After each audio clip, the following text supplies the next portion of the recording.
안녕하세요. 저는 경기도에 거주하고 있는 주부입니다. 옛날부터 부부금슬이 너무 좋아도 자식이 안 생긴다고 하던가요? 제가 딱 그런 케이스였어요. 자상한 남편, 다정한 시부모님, 뭐 하나도 빠질 것 없는 결혼 생활이었어요. 부모님 주선으로 소개받은 이 남자는 한눈에 딱 듬직해 보였죠. 만난 지 4번 만에 결혼을 결심하고 저희는 결혼식을 하였어요. 천생연분이라는 말이 딱 맞아 떨어질 정도로 남편과는 아주 잘 맞았습니다.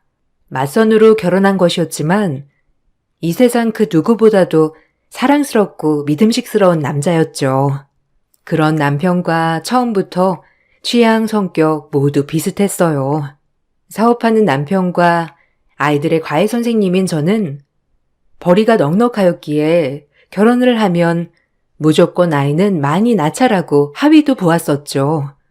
결혼 후 1년쯤 지났을까요?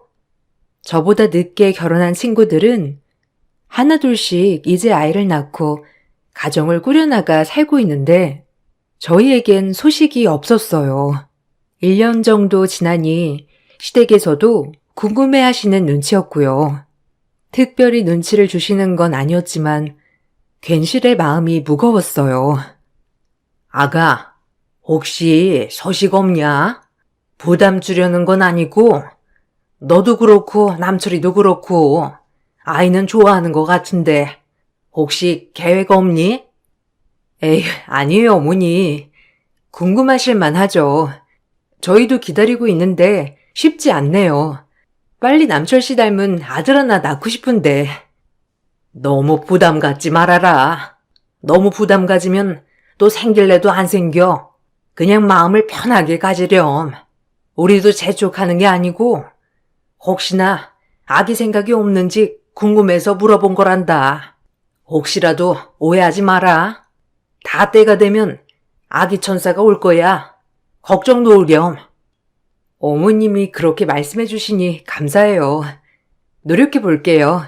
아직 결혼한 지 1년 정도 되었으니 곧 소식이 있겠죠 뭐.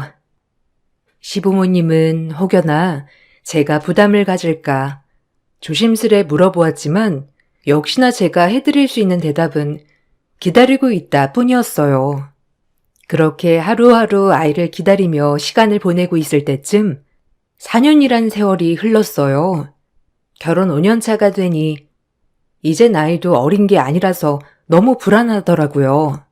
남편과 전 난임병원을 찾아갔습니다. 이것저것 검사를 통해 알게 된 결과로는 다행히 저희 둘 다 임신하는 데 있어서 큰 문제가 없다는 결과였죠. 이 말을 들으니 더욱더 착잡하더라고요. 차라리 뭔가 문제가 있으면 해결을 하고 임신 시도를 하면 되는데 문제가 없다고 하니 더욱더 착잡했죠. 병원에선 조금 더 기다려보던지 인공수정 혹은 시험관 시술을 권했고요. 마음 같아선 당장 시술을 하고 싶었지만 남편은 둘 다 아무 문제가 없으니 조금만 더 기다려보자고 했어요. 우리 둘 다 건강하고 아무 문제 없다고 하니 기다려보는 게 어떨까? 조금 늦게 오려나 봐. 그때까지 우리 신혼이라고 생각하고 즐기자. 친구들은 하나둘씩 둘째 낳고 셋째 낳는 친구들도 있는데 난 첫째마저 안 생기니 너무 초조하고 불안해서 그렇지. 괜찮아. 오히려 아무 문제 없다니까 난 마음이 놓인다. 자기도 너무 신경 쓰지 마. 애 낳으면 평생 애 뒷바라지 하면서 살아야 하는데 지금을 조금 더 즐기는 것뿐이라고 생각하자. 난 아이도 좋지만 자기가 더 중요해. 알겠지? 아이 때문에 스트레스 받지 마.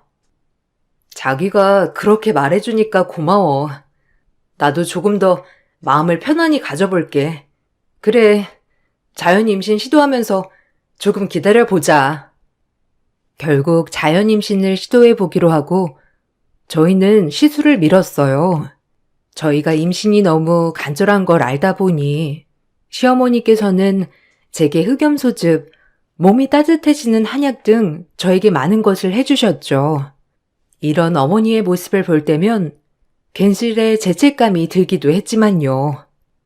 아가야, 이거 몸을 따뜻하게 해주는 약인데 우리 친구 며느리가 이거 먹고 임신했다더라. 미연이 너도 이거 한번 먹어보렴. 어머, 이거 엄청 비싼 거 아니에요? 어머니 돈 많이 쓰셨겠어요. 감사합니다. 꾸준히 잘 먹을게요. 아무 문제도 없다는데 왜 안 생길까요? 원래 늦게 오는 사람도 있다더라. 너희가 부부금술이 좀 좋니? 그냥 좋게 생각해. 우리는 신경 쓰지 말고 네 몸이 우선이다. 너 마음 편하자고 말하는 게 아니라 이대로 둘이 살아도 우리는 괜찮으니까 정말 부담 갖지 말렴. 알겠지? 그니까 스트레스는 너도. 시어머님은 말만이라도 애가 없어도 괜찮다. 둘이 살아도 된다고 말씀해 주셨어요. 정말 감사했어요. 아이 문제 빼고는 정말 가정에 문제가 없었기 때문에 그래도 결혼 기간 내내 너무 행복했죠. 그리고 시간은 또 속절없이 흘렀어요. 자연 임신을 기대해 보겠다는지도 몇 년이 흘렀네요. 이때는 거의 임신을 포기한 상태였고요. 이쯤 되니 둘이 살아도 괜찮겠다 싶었죠. 그렇게 하루하루 살아가고 있을 무렵 남편 동생, 즉 도련님이 결혼할 여자가 생겼다고 말했어요. 남편과 나이 차이가 좀 났던지라 언제 이렇게 컸나 싶기도 하고 신기하기도 했죠. 하지만 도련님이 결혼할 여자가 생겼다고 말한 것보다 더 충격적인 사실이 있었어요. 저 결혼할 여자 생겼어요. 이번 주 중으로 인사시킬게요. 아, 그리고 엄마, 손주 생겼어요. 어떻게 하다 보니까 그렇게 됐네요. 에그머니나 임신을 했다는 거냐? 아니, 산모는 괜찮고? 아이고, 이게 무슨 일이람? 아유, 좋아해야 하니 말아야 하니? 에이, 요즘 뭐 혼전 임신이 나쁜 것도 아니고 이번 주 중으로 데리고 올게요. 그냥 알고만 계세요. 아마 엄마 마음에도 드실 거예요. 어머, 도련님 축하해요. 정말 경사해요, 어머님. 너무 좋으시겠어요. 손주라뇨. 우리 도련님 일만 하는 줄 알았는데 언제 연애를? 에이, 쑥스러워요, 형수님. 죄송해요. 순서도 안 지키고. 그래도 형수님이 축하해주니까 너무 좋은데요? 잘 살겠습니다. 시동생이 말한 사실은 혼전 임신을 했다는 것과 그래서 곧 결혼을 하고 싶다는 거였어요. 그 누구보다 축하해 주었죠. 그리고 저희 집의 첫 손주였기 때문에 어머님은 당혹감보다도 기쁨 먼저 내비치셨고요. 저 역시도 저희가 못하는 효도 시동생이라도 해주니 고맙다고 생각이 들었죠. 그렇게 시동생이 결혼할 여자를 소개해준다며 데리고 온 날이 되었습니다. 설레는 마음으로 음식을 준비하고 손님을 맞이할 준비를 했어요. 제 동서가 될 사람이니 너무 잘 지내고 싶었기도 하고요. 안녕하세요, 어머님. 아버님 처음 뵙겠습니다. 유난이라고 합니다. 남진 씨한테 말씀 많이 들었어요. 만나서 반갑습니다. 아유, 어서 와요. 아유, 곱기도 해라. 여기는 남진이 형수. 그리고 남진이 형이고 얼른 들어와요. 밖이 많이 춥죠? 괜찮아요. 안녕하세요. 남진 씨한테 말씀은 많이 들었어요. 형수님이 집에 참 잘하신다고 꼭 뵙고 싶었어요. 아, 어머, 그래요? 반가워요. 우리 도련님이 밖에서 그런 얘기도 하고 너무 감동인데요. 어여 들어와요. 너무 궁금했어요. 첫 만남은 나쁘지 않았습니다. 성격도 외모도 모든 것이 다 무난했어요. 아직 임신 초기라 그런지 임산부 티는 안 났지만 그래도 시동생과 잘 어울리는 모습을 보니 저까지 기분이 좋았거든요. 그렇게 식사 자리는 시작이 되었고 본격적인 시동생의 결혼 이야기가 오고 갔죠. 배가 나오기 전에 식을 올렸으면 좋겠다고 시어머니는 말씀하셨고 그렇게 진행이 되기로 하였어요. 그래도 난이 배 나오기 전에 결혼해야 하지 않겠니? 그래야 사돈댁에도 면이 서지. 난이도 배부르면 힘들 텐데. 네, 그래야죠. 난이랑 상의해 볼게요. 그리고 난이랑 저도 빨리 합치면 좋을 것 같고 아무래도 배 많이 나오면 힘드니까. 그러게요. 요즘 입덧도 좀 심해져서 걱정인데 날짜는 차차 상의해보고 제일 빠른 날짜로 잡아야겠어요. 그리고 전 예전부터 시동생이 결혼하면 선물을 하나 해주고 싶었는데 그 선물 얘기를 꺼냈어요. 이왕 필요한 거 사주면 좋을 것 같기도 하고 아무래도 본인들이 원하는 선물을 사주고 싶었거든요. 동서와 시동생이 있는 자리에서 얘기를 꺼냈습니다. 너무 결혼 축하해요.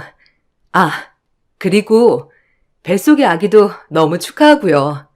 결혼 선물로 뭐 하나 해드리고 싶은데 혹시 받으신 거 있나요? 에이, 형수님. 신경 안 쓰셔도 돼요. 마음만 받을게요. 그래도 가족 모두 이렇게 환영해 준 게 가장 큰 선물 같은데요? 에이, 그래도 어떻게 그래요. 전부터 남철 씨랑 얘기했던 거예요. 혹시 뭐 필요한 거 있어요? 결혼 선물이니까 편하게 말해봐요. 제 말이 끝나기가 무섭게 동서는 혹시라도 도련님이 거절을 할까봐 딱 잘라 말을 하였습니다. 저도 이왕이면 동서가 필요한 걸 사주는 게 좋을 것 같아 그 말이 기분 나쁘진 않았어요. 그래서 선물 얘기가 오고 갈 때 전 아무렇지 않았지만 남편은 좀 어두웠어요. 아, 그럼 건조기랑 세탁기 해주실래요? 요새는 세트로 많이 한다던데. 너무 무리인가? 그래도 저희 남진 씨가 하나뿐인 동생이잖아요. 네? 네, 그럼요. 세탁기랑 건조기 같이 해드릴게요. 이럴 때 아니면 언제 선물해 보겠어요. 그럼 받으신 모델이랑 금액 알려주시면 바로 계좌로 입금해 드릴게요.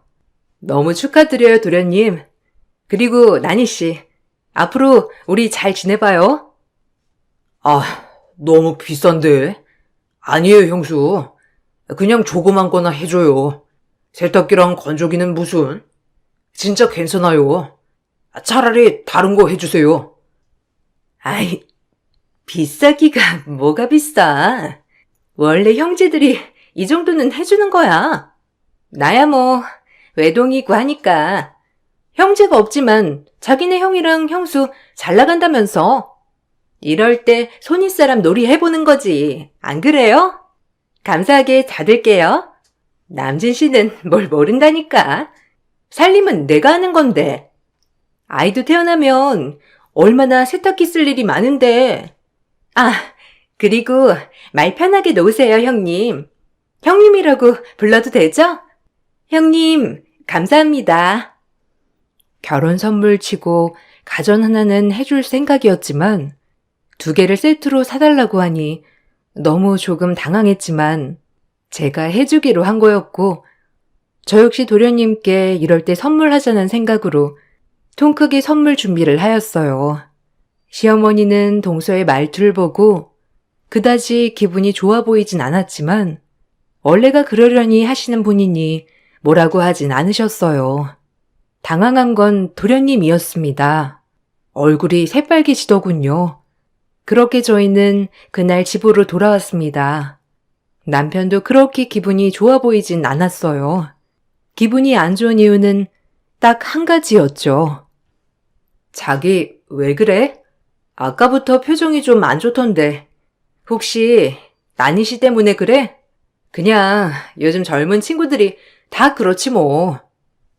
아니, 금액이 중요한 건 아닌데. 물론 그거 이상으로 해줄 수 있지. 근데 남진이랑 상의도 안 하고 그렇게 말한다는 게 좀 그러네. 에이, 도련님도 괜히 우리 앞에서만 그런 거지. 좋게 생각해. 난 뭐 솔직한 느낌이어서 보기 좋더라. 내숭 부리는 것보다 낫지 뭐. 그나저나 자기 정말 괜찮아?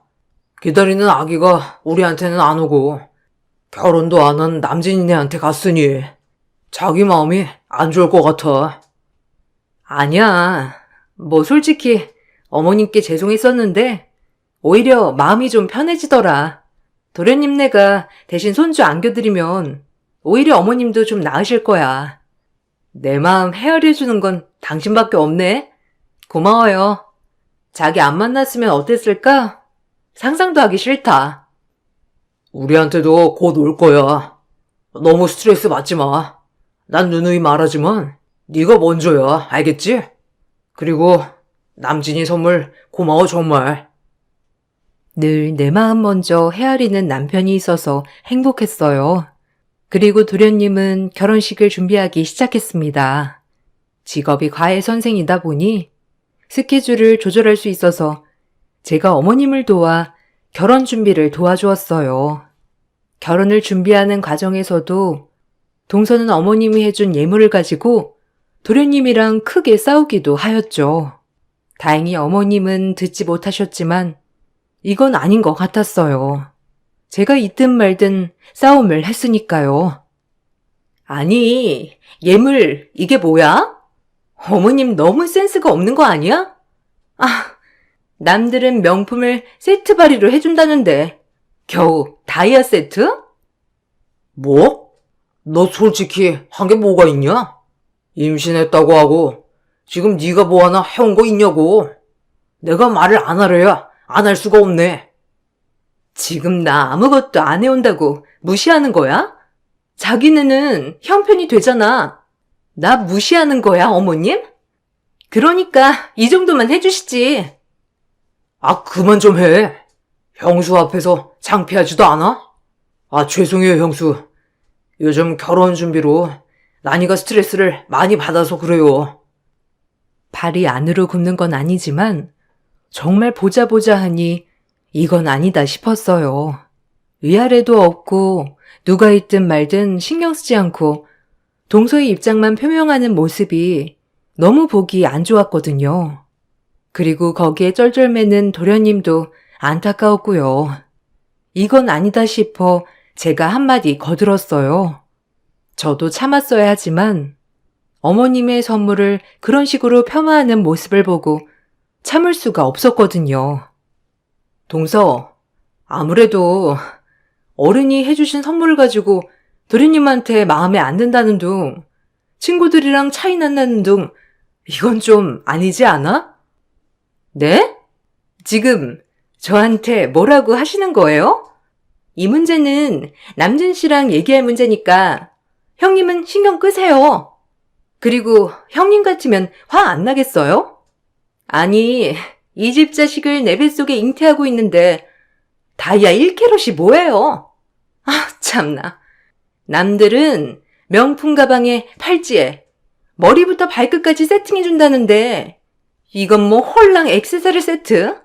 아, 진짜 어이없네. 아니, 형님이 봐도 너무한 거 아니에요? 제가 말 안 하게 생겼냐고요? 아, 동서, 솔직한 거랑 무례한 거는 좀 차이가 있다고 생각하지 않아? 어머님이 집도 해주시고 할 수 있는 건 다 해주신 것 같은데. 집은 기본이죠. 아, 참나. 가방 사주실 거 아니면 저한테 상관하지 마세요. 이건 저랑 남진 씨 문제예요. 아시겠어요? 애 기이한 집 힘들게 배에 품고 있는데 감히 저한테 이러실 수 있는 거예요? 형님이 더 잘 알 텐데요. 아무튼 이 얘기는 그만해 주세요.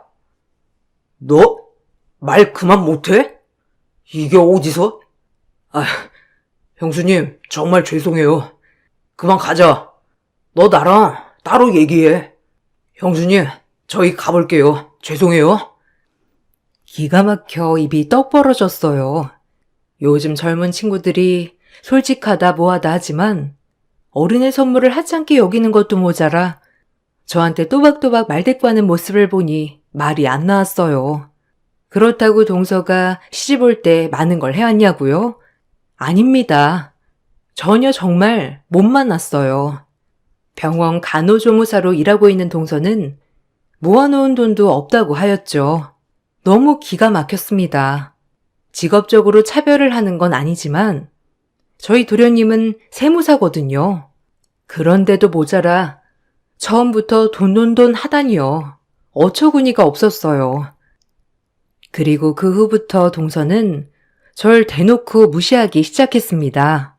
시어머니 앞에선 상냥하게 굴었지만 저와 단둘이 있을 땐 말만 놓지 않았을 뿐이지 친구 그 이상으로 절 대했죠. 도련님의 결혼을 정말 말리고 싶었지만 제가 지난번 뭐라고 한 것 때문에 화가 나서 그러려니 했고요. 시간이 지나면 나아질 거라고 생각했습니다. 참고로 동서와는 11살 차이가 나고요. 어른인 내가 참자 했네요. 그리고 시댁에서 밥을 먹는 날이었어요.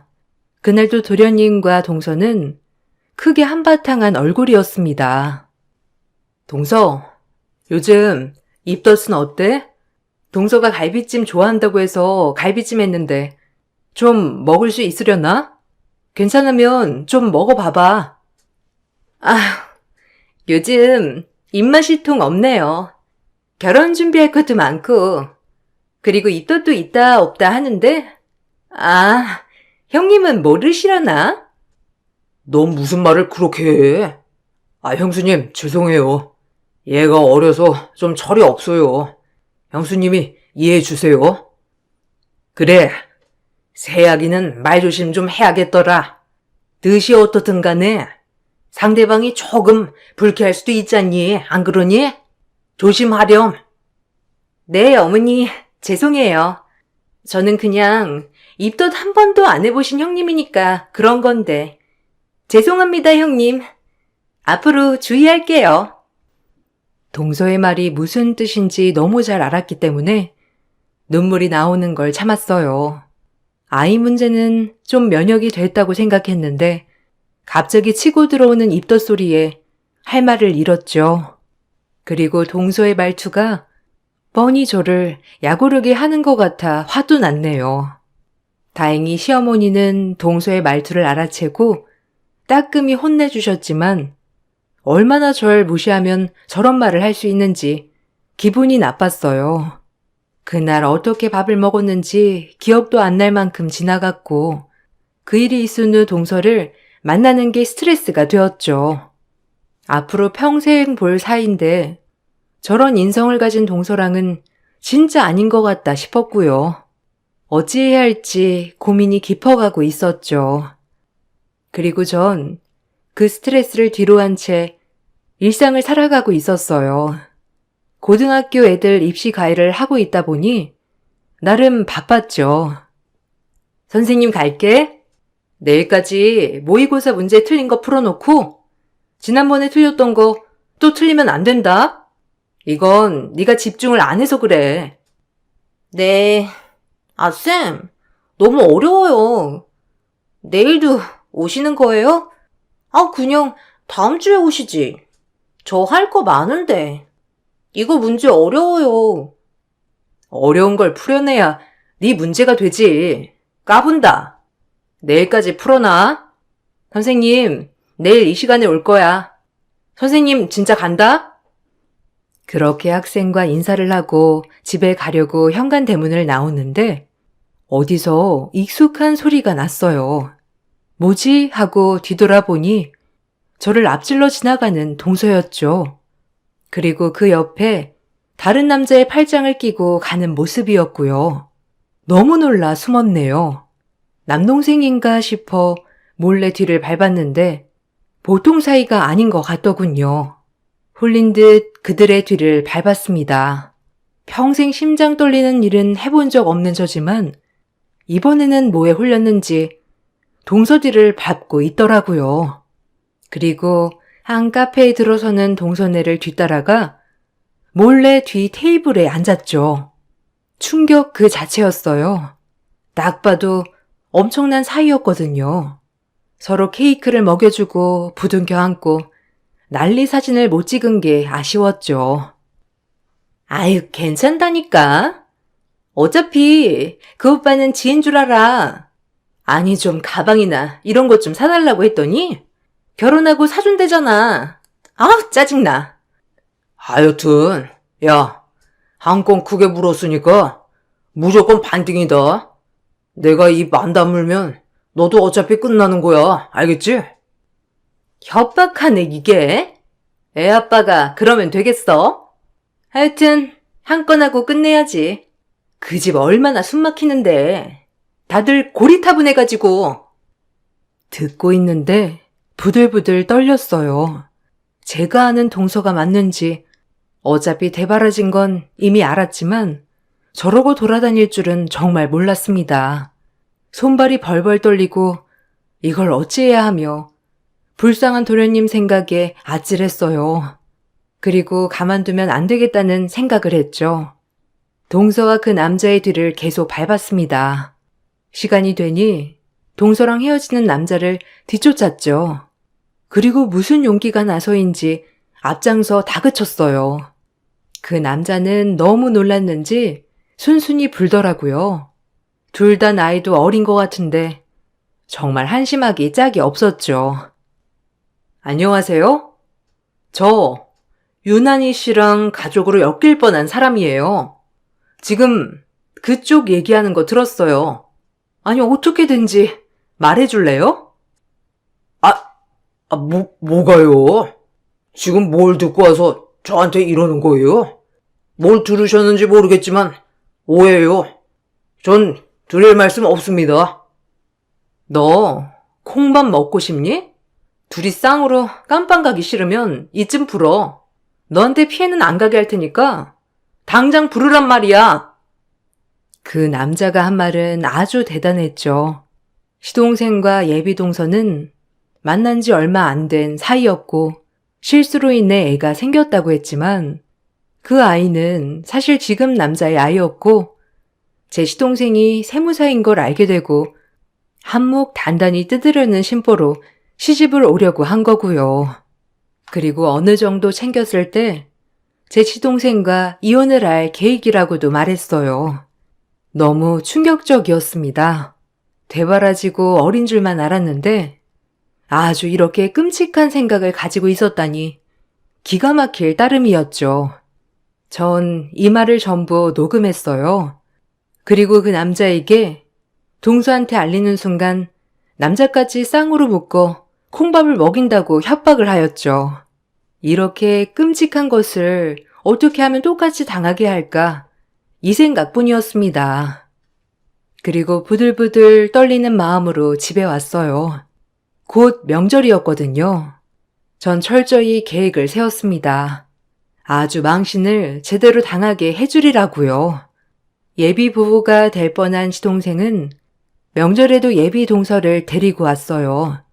그 여자애를 보니 심장이 철컹하고 내려앉은 것 같았어요. 끔찍했거든요. 형님, 혼자 고생했겠네요. 제가 좀 거들어 드릴까요? 제가 홀몸이 아니라 입덧이 좀 심할 수도 있는데 괜찮으세요? 괜찮아. 나 좀 도와줄래? 나물부터 묻혀줘. 내가 묻히는 건 알려줄 테니까. 어머님, 저희한테 맡겨두시고 쉬세요. 전 그렇게 어머님을 거실에 모시고 남편과 시동생도 거실에 가만히 있게 내버려뒀죠. 저에겐 다 생각이 있었거든요. 나물 한 번도 안 묻혀봤는데? 그리고 저 입덧 심해서 이런 거 잘 못해요. 아시잖아요. 이거 말고 딴 거 없어요? 나물 묻히는 게 뭐가 어때서? 남들 다 가지는 애 가졌다고 유세 떠는 거야, 뭐야? 얼른 묻혀. 소금 넣고 깨 넣고, 알겠어? 아니, 까마귀 고기를 삶아 드셨나? 못한다고요. 오늘따라 왜 이래? 임신을 해봤어야 알지, 안 그래요? 아유, 말 안 통해. 애초부터 우리 집에 한몫 챙길 목적으로 들어왔으니 저에게 이렇게 대하는 게 이해가 갔네요. 몰상식하기도 짝이 없는 인간의 얼굴을 보고 말하자니 속에서 구역질이 올라왔습니다. 한편으론 너 진짜 오늘 잘 걸렸다 싶었고요. 그리곤 계속 이어나갔어요.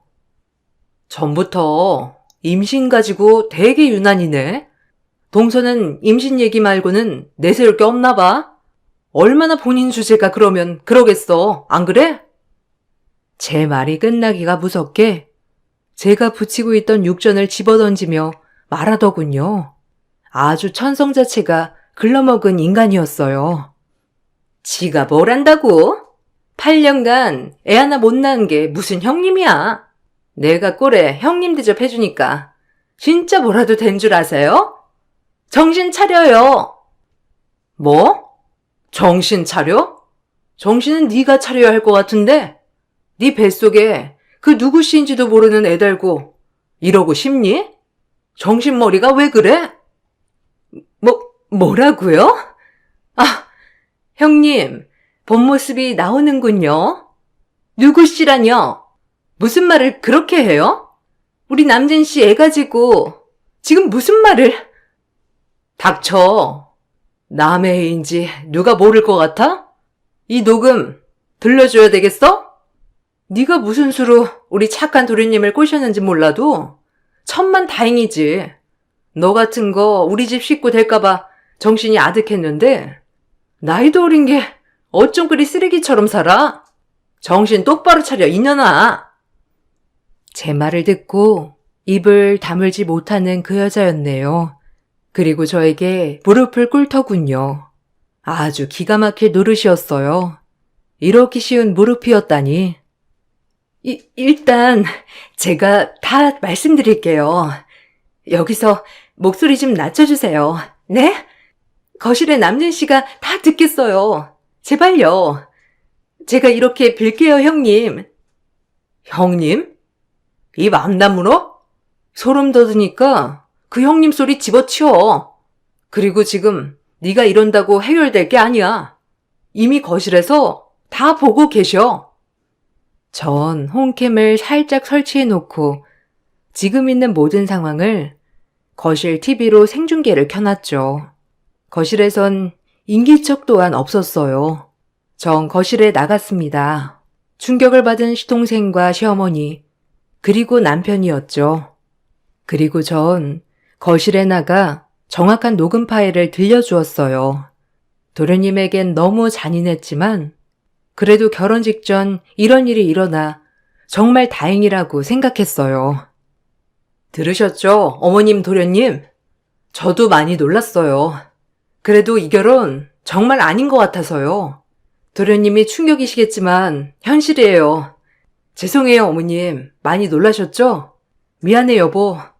당신한테 미리 말했어야 했는데 이렇게 말하게 되었네. 이 나쁜 것! 남의 씨를 베고 와서 우리를 농락해? 이 더러운 것!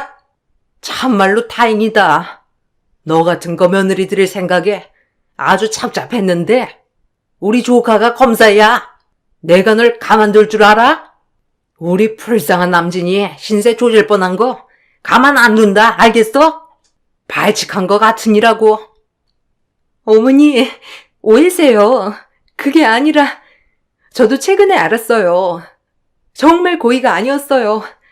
죄송합니다. 오빠, 내 말 좀 믿어줘.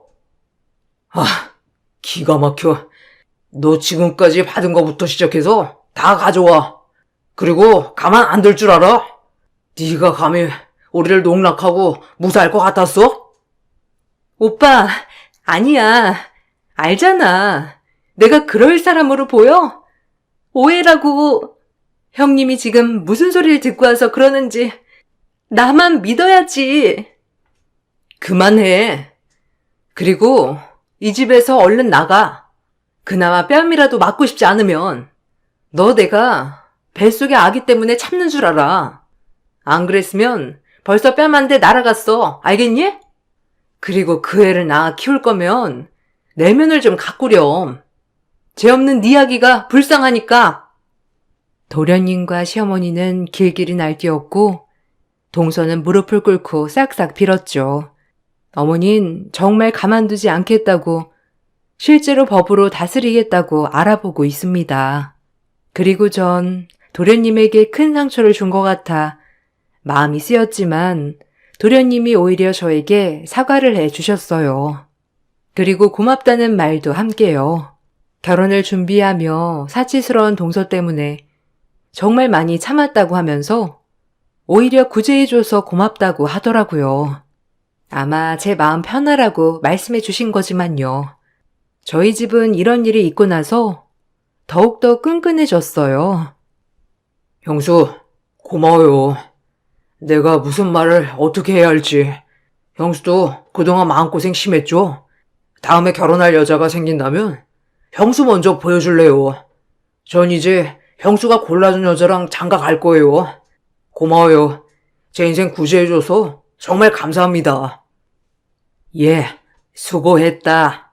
너도 얼마나 놀랬니? 너처럼 착한 애가 이렇게까지 얼마나 마음이 심란했을 거야? 에휴. 아니에요. 제가 진작 상의하고 얘기했어야 하는데 아니 그 여자가 말하는 게 너무 얄밉고 괘씸해서요. 고생 많았어요, 뭐. 혼자서 무섭지도 않았어. 녹음 파일이며 그 남자가 잘못 생각했음 당신 위험할 뻔했어. 아휴, 괜찮아. 나는 이렇게 든든한 식구들이 있는데 뭐가 걱정이야? 제 걱정 먼저 해줘서 늘 고마워요. 항상 가분하다고 생각해요. 어느 정도 식구들이 안정을 찾은 후 저와 제 남편은 인공수정을 하였습니다.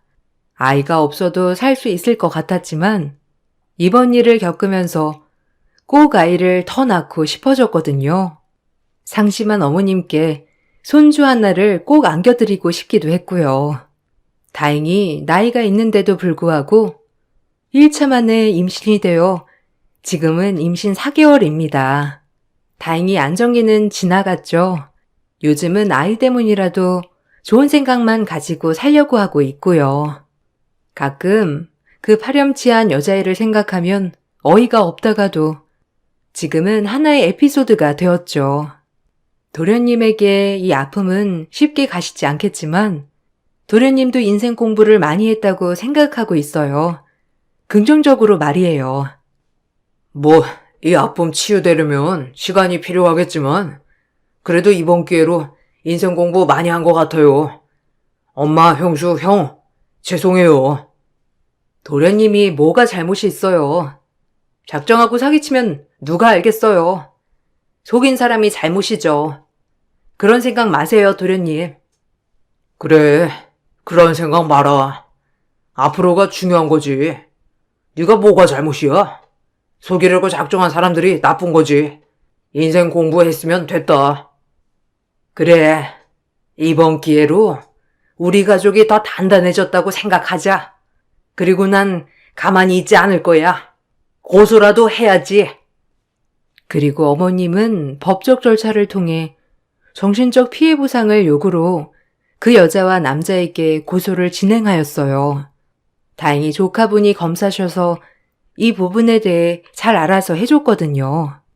어머님도 분하지만 그래도 이 집안에 그런 파렴치한 여자가 들어오기 전에 이런 일이 일어난 게 정말 다행이라고 말하고 있어요. 그리고 저의 임신 덕분에 요즘 어머님의 행복한 모습을 많이 볼 수 있어서 저 또한 행복하게 태교 중입니다. 길고 길었던 난임 기간을 끝내고 아직 출산을 한 건 아니지만 임신이란 걸 해보니 알겠더라고요. 너무 고귀한 것이라는 것을. 그리고 어떻게 새 생명을 품고 그런 짓을 했을까 생각하니 더욱더 이해가 안 되기도 했죠.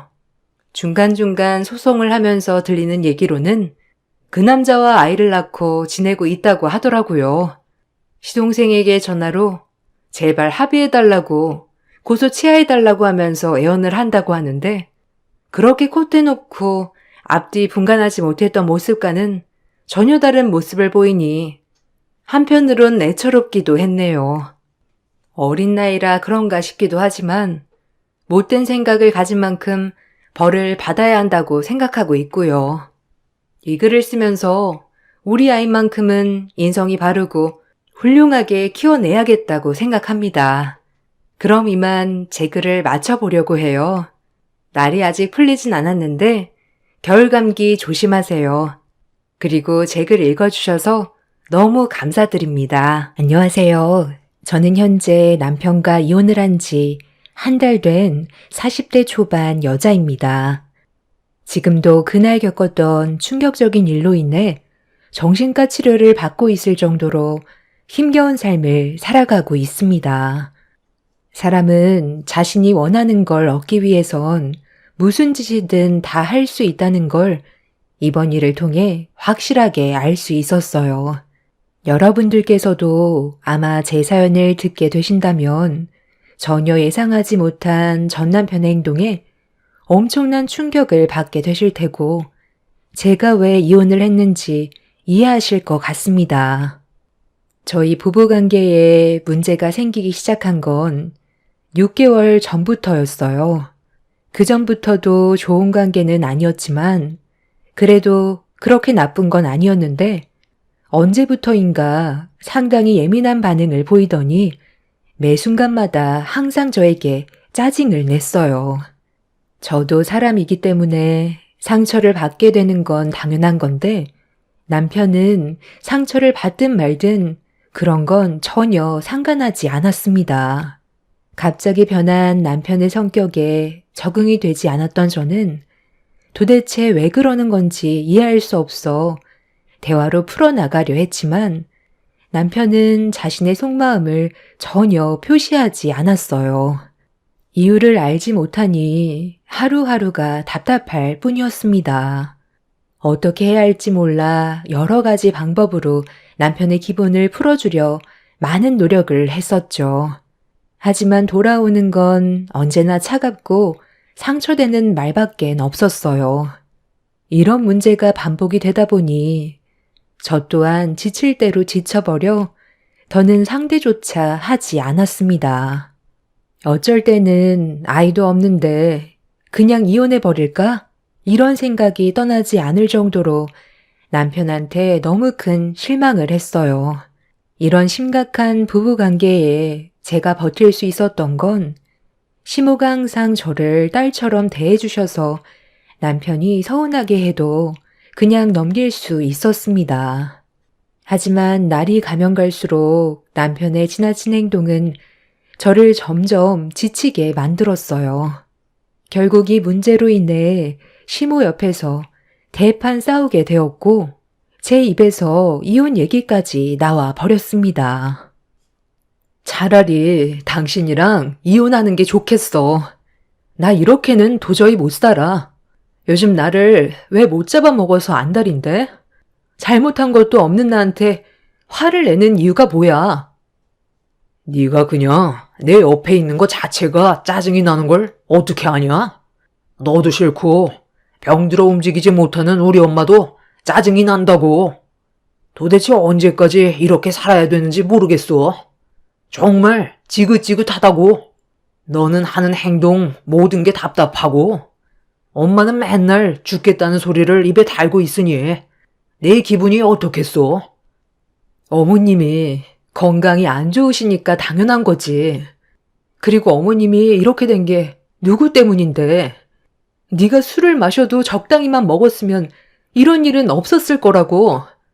몸조차 가누지 못할 정도로 퍼마시고 집으로 걸어오다가 아들 걱정된다고 밖에서 한참 동안 기다리신 어머님이 술 취한 너를 발견하고 서둘러 걸어갔는데 달려오는 차와 부딪힐 뻔했던 거, 어머님이 뛰어들어서 네가 목숨을 건질 수 있었던 거 기억 안 나?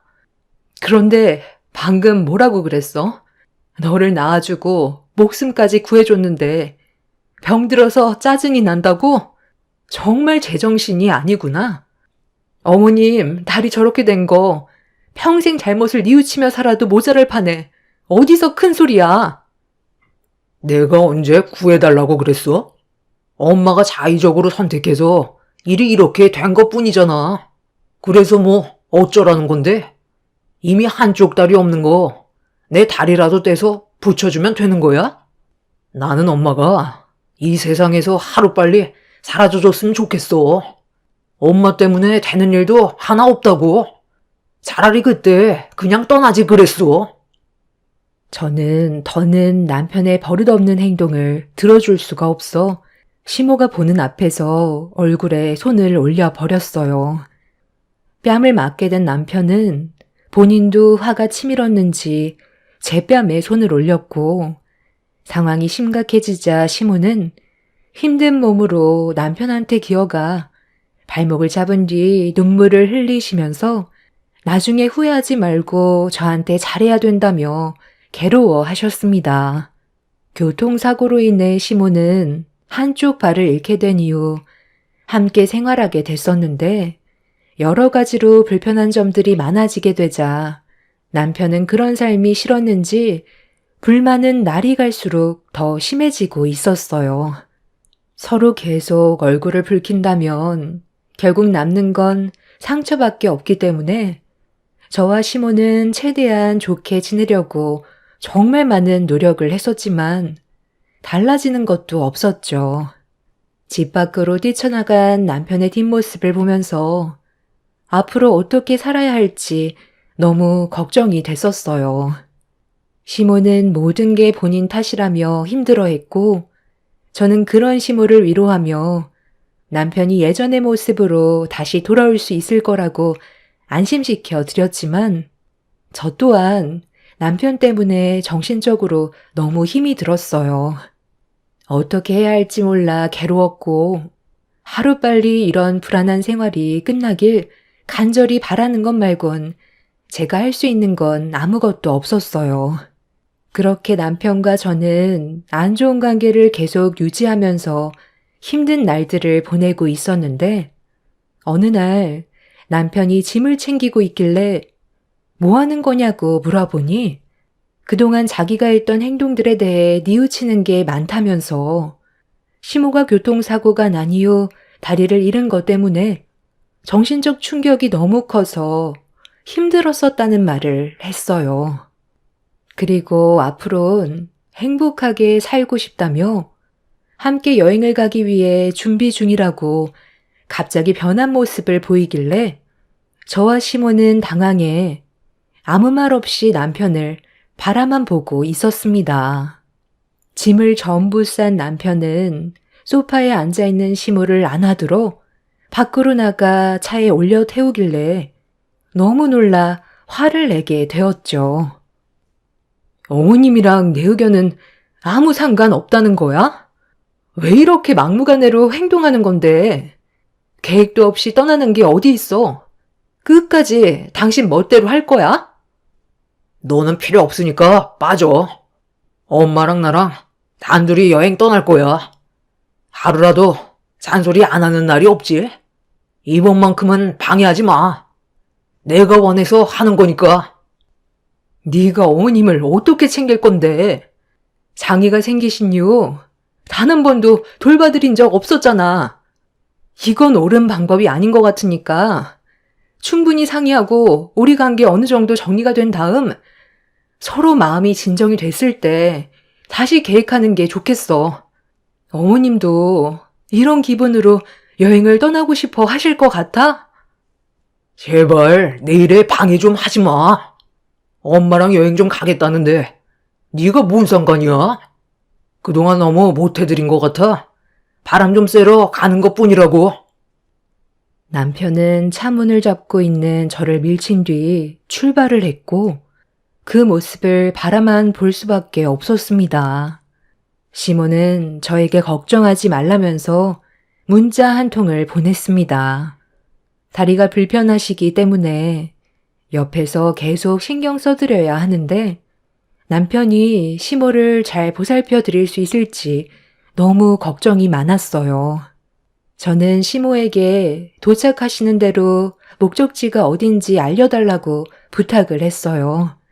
그렇게 시모와 문자로 대화를 주고받고 있었는데 어느 순간부터 연락이 되지 않더라고요. 그리고 뒤이어 남편한테 모자지간 즐거운 시간 보내다 들어갈 거니까 더 이상 연락하지 말라는 문자 한 통 남긴 채 더는 소식이 없었습니다. 남편과 시모가 걱정이 돼서 전화를 해봤지만 핸드폰은 꺼져 있었고 그렇게 며칠 동안 연락 두절인 상태로 불안한 마음을 가지고 시모와 남편이 하루빨리 집으로 무사히 돌아오길 기다리고 있었는데 늦은 저녁 깜빡 잠이 들었던 상태에서 남편한테 갑자기 전화가 왔어요.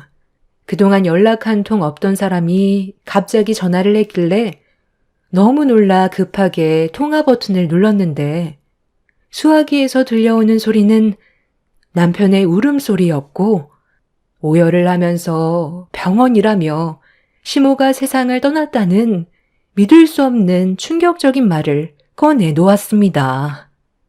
사실이 아니라고 믿고 싶었는지 몇 번이나 남편한테 되물었고 병원의 위치를 알려주길래 서둘러 택시를 타고 급하게 병원으로 향했어요. 전혀 상상하지 못했던 일들이 눈앞에 펼쳐져 진정이 되지 않고 있었습니다. 그렇게 병원을 도착해 남편이 알려준 위치로 찾아가니 오열하는 목소리가 들리길래 서둘러 걸음을 옮겼습니다. 그리고 눈앞에 펼쳐진 광경을 보는 순간 저 또한 그 자리에서 주저앉을 수밖에 없었어요. 하얀 천으로 뒤덮여 있는 시모를 보게 되었고 형체를 알아볼 수 없을 만큼 온몸이 화상을 입은 상태로 굳어져 있었습니다. 떨리는 목소리로 남편한테 어떻게 된 거냐고 물어볼 수밖에 없었어요. 지금 이게 어떻게 된 거야? 분명 최대한 조심히 다녀오라고 했었잖아. 그런데 왜 갑자기 어머님이 세상을 떠나게 된 거냐고. 어떻게 차가 화재로 덮일 수 있냐는 거야. 모르겠어. 내리막길에 잠깐 차를 세워놨었는데 볼일을 보고 돌아왔는데 차가 기둥을 부딪힌 상태로 화재가 나고 있었어. 나도 지금의 상황을 믿을 수 없는데 왜 화를 내고 그래? 엄마랑 좋은 시간 보내고 있었고 기분 좋게 집으로 돌아오는 길이었다고. 화재로 뒤덮인 차량을 나 혼자 해결할 수가 없어. 119에 도움을 요청했었는데 불길이 너무 커져서 진압하는데도 상당히 오랜 시간이 걸렸었어. 얼굴을 못 알아볼 정도로 온몸이 녹아내렸고 손을 쓸 수 없었던 나 자신이 너무 한심스러웠어. 전부 내 탓이야. 당신 말을 들었더라면 이런 일도 생기지 않았을 텐데 괜히 고집 부려서 내 손으로 엄마를 떠나게 만든 거라고. 그러니까 나중에 같이 가자고 했잖아. 당신 기분 내키는 대로 움직이니까 이런 사고가 터진 거 아니야.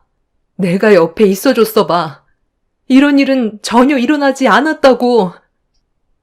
남편은 주저앉아 오열을 하면서 괴로워하고 있었어요.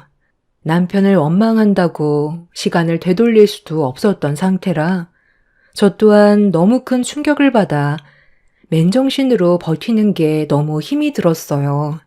결국 남편의 생각 없는 행동으로 인해 얻게 된 결과로 시모는 세상을 떠나게 되었고 그렇게 장례식을 진행하게 되었습니다.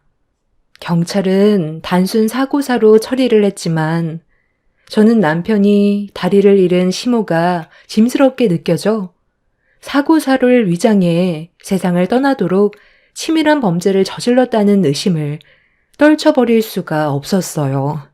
하지만 제가 남편이 잘못을 저질렀다는 진실을 알아낼 수 없었기에 경찰의 말을 믿을 수밖에 없었고 정신없이 시모의 장례를 치르고 있었는데 남편이 제 팔을 잡고 휴게실로 끌고 갔어요. 갑작스러운 돌발 행동에 남편의 팔을 뿌리치며 화를 냈어요. 네가 일부러 어머님 저렇게 만들었지? 생명보험 노리고 저지른 행동 아니야? 내가 모를 줄 알아? 갑자기 어머님이랑 여행 간다고 할 때부터 의심스러웠어. 그게 뭔 소리야? 내가 왜 그런 쓸데없는 짓을 저지르겠어? 경찰들도 단순 사고사라잖아. 나는 좋은 뜻에서 여행을 간 거지. 다른 뜻은 없었다고. 이상한 생각할 시간에 조문객들이나 잘 좀 챙겨. 조금 있다가 임직원분들 오신다니까 깍듯하게 모셔. 알겠어? 느려 터지게 행동하지 말라는 거야. 그렇게 불안하면 네가 하면 되잖아. 임직원도 똑같은 사람이야. 장례식장에서 뭘 얼마나 신경 써달라는 거야. 조문객이 당신 회사 사람만 있는 건 아니잖아. 그래서 내 말을 안 듣겠다는 거야? 우리 엄마 장례식장에서 얼굴 붉혀야 되겠냐고. 계속 이런 식이면 나도 좋게 넘어갈 수 없어. 나 지금 상당히 예민하거든? 건드려서 좋을 거 하나 없으니까 좋은 말 할 때 시키는 대로 해. 너도 우리 엄마 장례 망치고 싶지 않잖아. 내 말 알아들었으면 당장 준비해. 남편은 시모가 떠난 이후 전보다 저를 더 막대했어요. 서로 안 좋은 말을 주고받고 있었는데 밖에 상당히 많은 조문객이 찾아왔는지 시끌벅적하길래 남편이 밖을 살폈는데 저보고 빨리 나가서 조문객 챙기라고 등을 떠밀었어요. 위로해주기 위해 찾아온 회사 사람들은 남편과 대화를 주고받고 있었고 저는 정신없이 식사를 준비해 주었습니다. 남편 얼굴만 보면 당장 때려치우고 싶었지만 최대한 제 감정을 참고 억눌렀어요.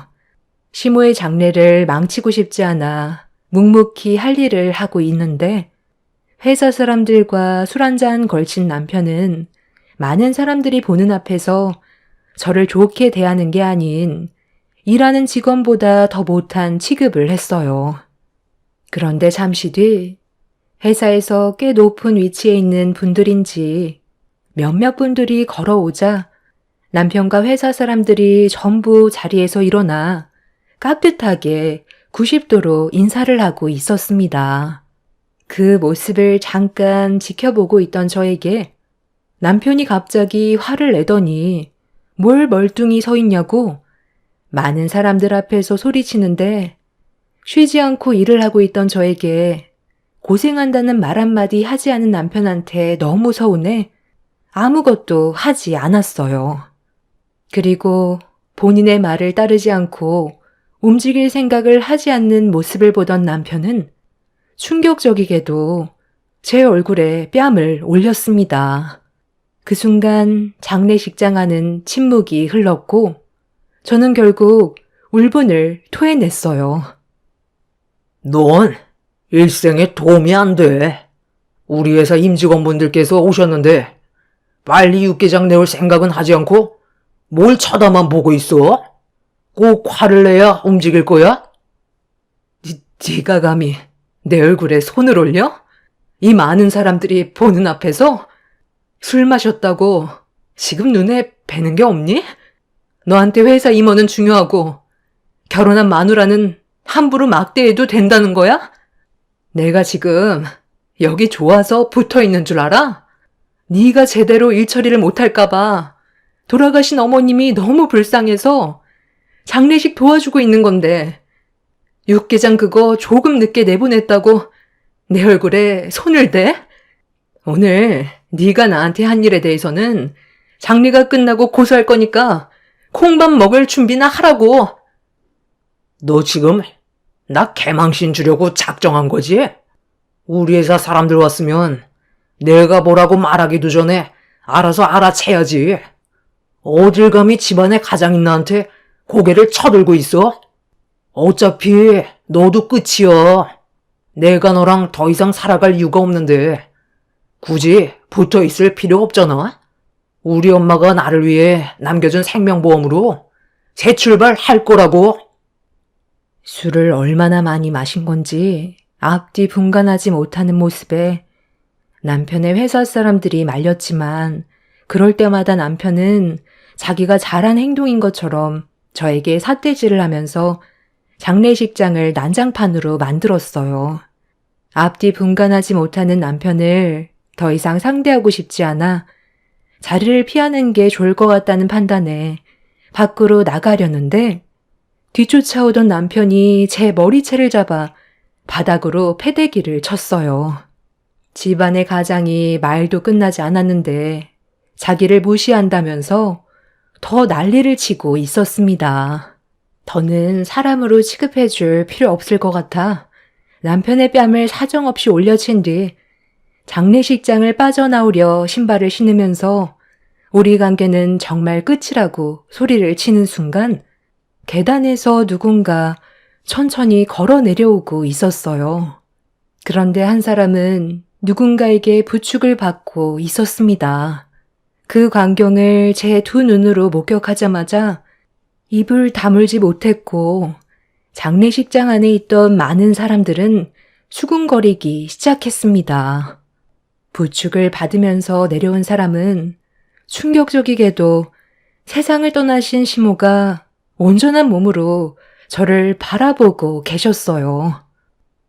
아가야, 나 살아있다. 세상 떠나지 않았다고. 지금 여기서 뭐하고 있는 거니? 빨리 돌아가자.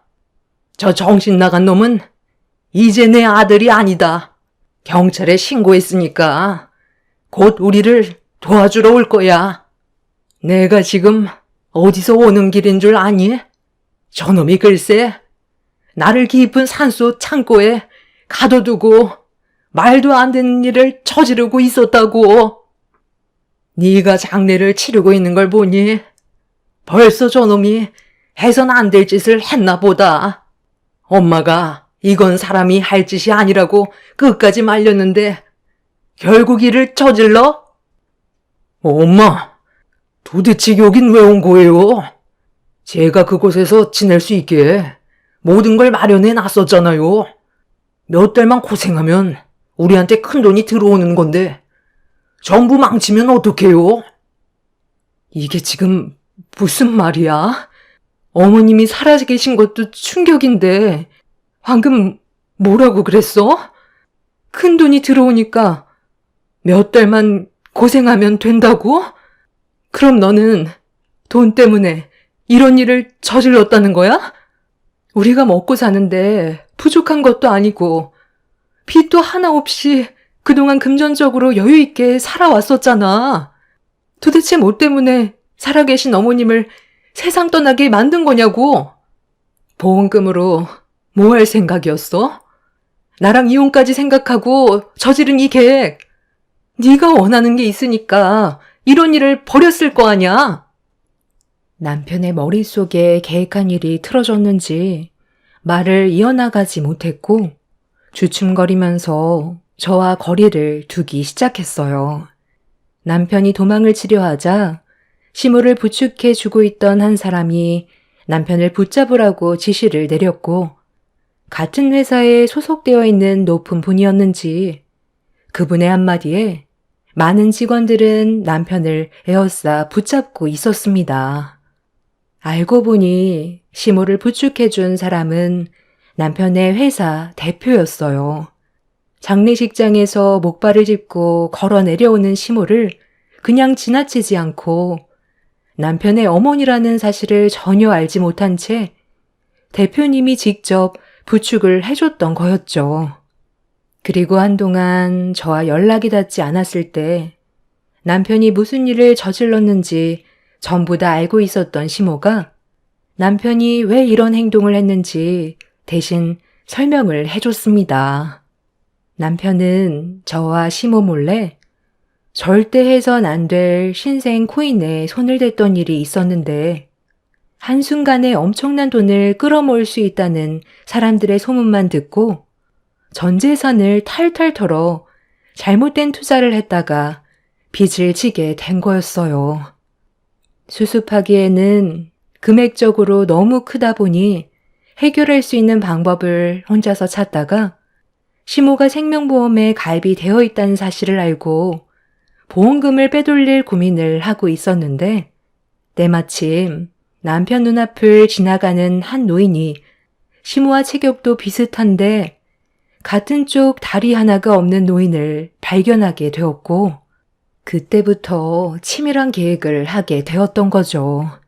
남편한테는 절호의 기회였어요. 무연고자로 가족이란 하나 없이 홀로 외로이 살아온 노인이었습니다.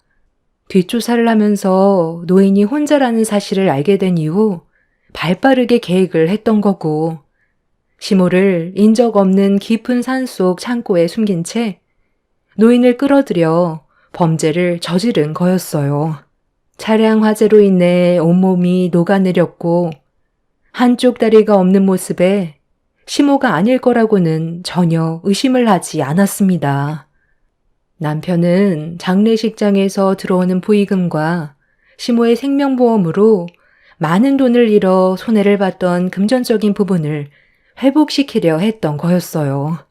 그런데 더 충격적인 건 남편이 시모를 창고에 두고 왔을 때 일이 잘못되면 돌아올 수 없을지도 모른다는 말에 시모는 보험금만 챙기고 2번 다시 찾아오지 않을 것 같은 느낌을 지울 수가 없어 빠져나오려고 창고 안에 있던 도구로 낡은 문을 쉬지 않고 내려치자 문이 열렸고 힘겹게 사람들이 있는 곳까지 걸어 내려올 수 있게 된 거였어요. 시모는 남편이 벌써 일을 저지르지 않길 바라고 경찰에 신고를 한 뒤 집 근처에서 제일 가까운 장례식장을 찾았는데 때마침 저와 마주친 거였고 남편이 이미 범행을 저질렀다는 거에 괴로워하셨습니다. 옆에서 이 말을 듣고 있던 남편 회사의 대표는 자기를 낳아준 부모를 깊은 산속에 고려장할 생각이었냐고, 생명보험금에 눈이 멀어 절대로 해선 안 될 짓을 저질렀다며 손에 잡히는 건 전부 남편을 향해 집어 던졌고 손에 들린 시루떡으로 남편의 얼굴을 세차게 올려쳤어요. 대표님, 잠깐만요. 제 말 좀 들어보세요. 뭔가 오해가 있는 것 같은데요.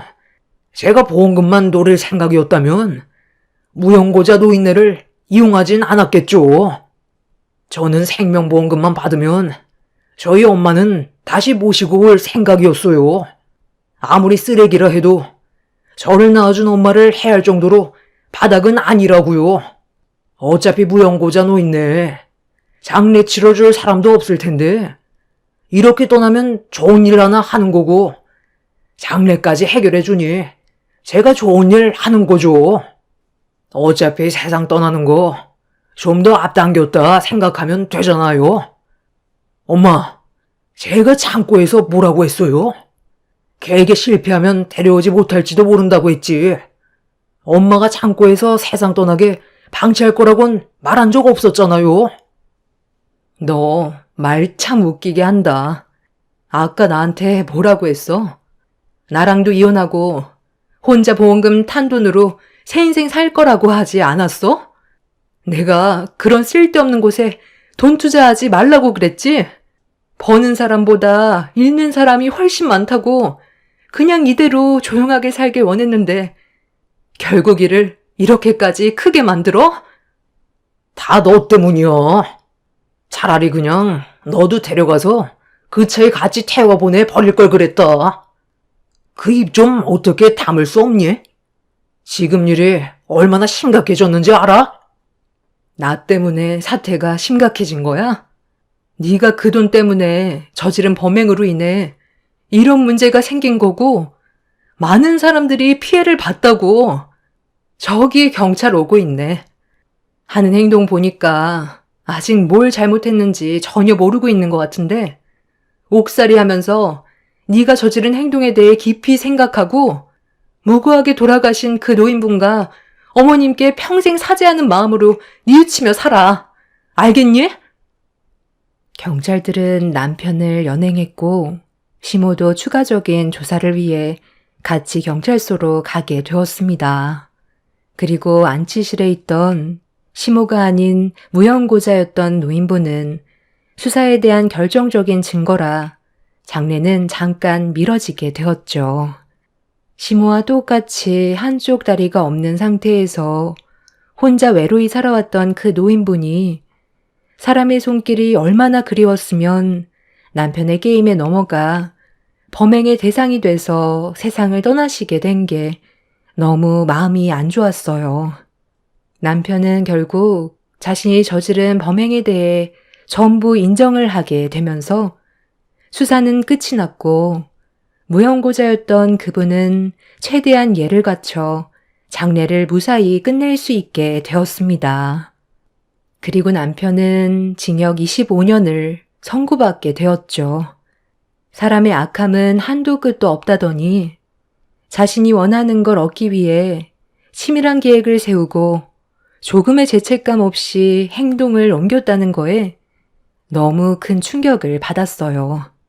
앞으로 징역을 사는 동안 본인의 잘못을 뉘우치게 될지 그건 모르겠지만 세상 떠나게 되는 날까지 2번 다시 얼굴을 보고 싶지 않습니다. 저희 부모님께서도 남편의 충격적인 행동에 많이 놀라셨고 제가 큰일을 당하지 않았다는 것만도 다행이라며 저와 함께 한동안 정신과 치료를 받으셨습니다. 그리고 시모는 요양원에 들어가겠다며 본인이 직접 모든 걸 해결하셨어요. 남편과 제가 이혼을 했는데 더는 저에게 피해를 주고 싶지 않다면서 새로운 삶을 살라고 요양원 위치도 알려주지 않으셨네요. 하루빨리 과거의 아픔을 전부 잊어버리고 싶어요. 제 나이 이제 40대 초반이고 앞으로 해야 될 일들도 많은데 더 이상 과거에 얽매여서 살고 싶지 않습니다. 인생 경험했다 생각하고 앞으로 열심히 살아가려고요. 제 기막힌 사연을 들어주신 여러분들의 가정에는 언제나 평안이 가득하시길 바랍니다. 감사합니다. 안녕하세요. 저는 현재 41살 된 여자입니다.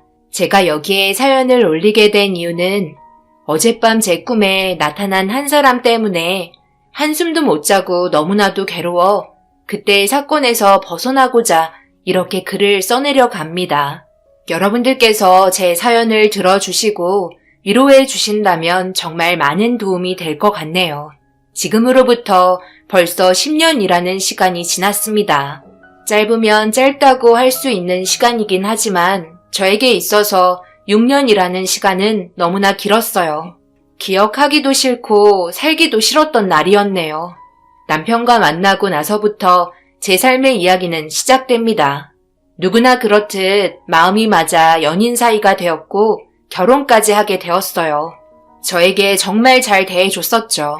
사랑하는 사람에게 모든 걸 줄 것처럼 잘 해주는 건 당연한 거잖아요.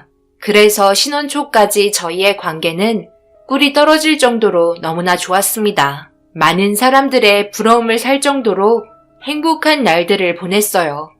그리고 저에겐 뱃속에 아주 사랑스러운 아이까지 가지게 되었습니다. 임신이 되었다는 자체만으로 너무나 신기했고 놀라웠어요. 당신 어디야? 나 지금 산부인과에서 막 나왔는데 퇴근하는 시간이면 나랑 저녁 먹고 들어갈래? 할 말도 있는데. 할 말? 갑자기 무슨 할 말? 산부인과는 왜 간 거야? 어디 몸이 안 좋아? 오늘 내가 야근할 것 같아서 조금 늦게 될 거야. 아, 그래? 늦을 것 같아? 그럼 기다려야지 어쩌겠어. 그럼 이따가 집에 들어와서 다시 얘기하자. 저녁은 먹고 들어오겠네? 야근이라 회사에서 야식 시킬 것 같아. 나 지금 일단 바쁘니까 일 끝나면 내가 다시 전화할게. 미안해. 남편에게 빨리 임신 소식에 대해 알려주고 싶었지만 일이 너무 바쁜 것 같아 집에 들어오면 알려주기로 했어요. 어쩔 수 없이 집에 들어가는 길에 임신까지 했으니 몸에 좋은 거 먹어야 할 것 같아 간단하게 장보고 집으로 들어갔습니다. 기분 좋은 날 남편이 빨리 오길 기다리며 혼자 밥 먹으면서 기다렸어요. 보통 야근이 저녁 10시면 끝이 나는데 아무리 기다려도 전화도 없고 연락도 받지 않더라고요. 평범한 사무직이기 때문에 전화를 안 받는다는 건 이해할 수 없었습니다. 평소와 조금은 다른 행동을 보이는 것 같아 기분이 좋지 않았어요. 특별한 날인데 남편은 새벽 4시가 돼서야 집에 들어왔습니다. 거실 소파에서 자다가 현관 비밀번호 누르는 소리에 잠에서 깼고 남편은 제가 거실에 있는 모습을 보고 깜짝 놀랐어요. 어디 갔다 온 거야? 지금이 몇 시인 줄 알아? 그리고 전화는 왜 안 받고 연락도 없었어? 야근 끝난 시간이 몇 시인데 이제서야 들어온 거냐고. 지금 나랑 뭐 하자는 건데? 이런 적 한 번도 없었는데 바른 대로 말하는 게 좋을 거야? 아, 그게 내가 안 오고 싶어서 그런 게 아니었어. 부장님이 며칠 뒤면 이혼한다고 힘들어 하시면서 술 한잔 하자고 하길래 어쩔 수 없이 따라 나선 거야. 나도 당신한테 연락하고 싶었지. 그런데 앞에서 눈물 흘리며 힘들어하니까 따로 시간을 뺄 수가 없겠더라고. 화장실에서 통화하려고 해도 화장실까지 따라갔다니까. 진짜 어쩔 수 없는 상황이었어. 미안해. 내가 얼마나 불안했는지 알아? 어제가 무슨 날이었는지 알지도 못하잖아. 나 당신 아이를 가진 날이었다고. 그래서 엄청 기분 좋았는데 이런 전개가 펼쳐질지 정말 몰랐어. 조금 있다가 다시 출근해야 되잖아. 이게 뭐야? 남편은 계속해서 미안하다며 용서를 빌었고 남편과 만난 이후로 한 번도 이런 실수를 한 적이 없어 용서해줬어요. 부장님이 이혼한다고 해서 어쩔 수 없었다는데 사회생활하는데 그 정도는 넘어가기로 했습니다. 저도 선잠을 자서 그런지 많이 피곤했고 곧 출근해야 될 남편 바로 씻고 준비하길래 아침밥상 차려줬어요. 남편은 임신한 거에 대해서 놀라면서도 엄청 좋아해 주었지만 잠 한숨 못 잤는지 많이 피곤해 보였고 힘들어하는 것 같았어요. 집안의 가장으로서 밖에서 일한다는 게 얼마나 힘든지 이해하기 때문에 회사에서 스트레스 받게 하고 싶지 않아 더 이상 아무 말도 하지 않았습니다. 그렇게 아침 먹고 남편은 바로 출근을 했어요. 저는 남편이 일하는 곳으로 이사를 오게 되면서 직장과의 거리가 너무 멀고 교통편도 좋지 않아 회사를 그만두게 되었는데 임신을 하게 되면서 남편이 이참에 집안일에만 집중하라며 아이가 잘 태어날 수 있게 몸 관리 잘 하라고 걱정해주고 나갔어요. 남편에게 처음으로 알려주고 싶어 말한 이후 양가 집안에도 임신 소식을 알렸어요. 아주 경사가 났었고 행복해 하셨습니다. 시어머니는 주말 보내면 밥이나 같이 먹자며 호출을 하셨고 저희 부모님도 시댁과 볼 일이 끝나고 얼굴 보고 싶다며 시간을 만들어 달라고 하셨어요. 주말이 되고 시댁에 찾아뵙고 인사를 드렸습니다. 결혼하자마자 아이 가졌으면 좋겠다며 엄청 기다리고 계셨는데 임신 소식이 얼마나 반가우셨겠어요. 요즘 다이어트 하는 여자가 많아서 임신이 하도 안 된다길래 우리 새아가도 삐쩍 말라가지고 걱정 많이 했는데 갑작스럽게 임신 소식을 알려주니 내가 너무 고맙고 앞으로 더 잘해야겠다는 생각이 드네. 먹고 싶은 거 있으면 다 사줄 테니까 말만 해라. 우리 집안에 들어오고 나서부터 좋은 일만 생기니 나도 얼마나 기분이 좋은지 몰라. 아들이건 딸이건 상관없으니까 몸 건강히 출산만 잘해다오. 조만간 시엠이랑 시간 내서 산부인과에 같이 한번 들리자꾸나. 초음파 사진이 너무 보고 싶다.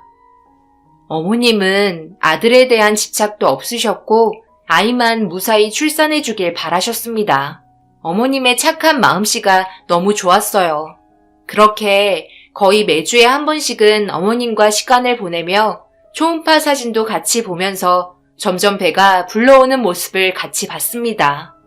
다행히 입덧도 전혀 없었어요. 하루하루가 행복했고 남부러울 것 없는 시집생활에 대만족을 하고 있었습니다.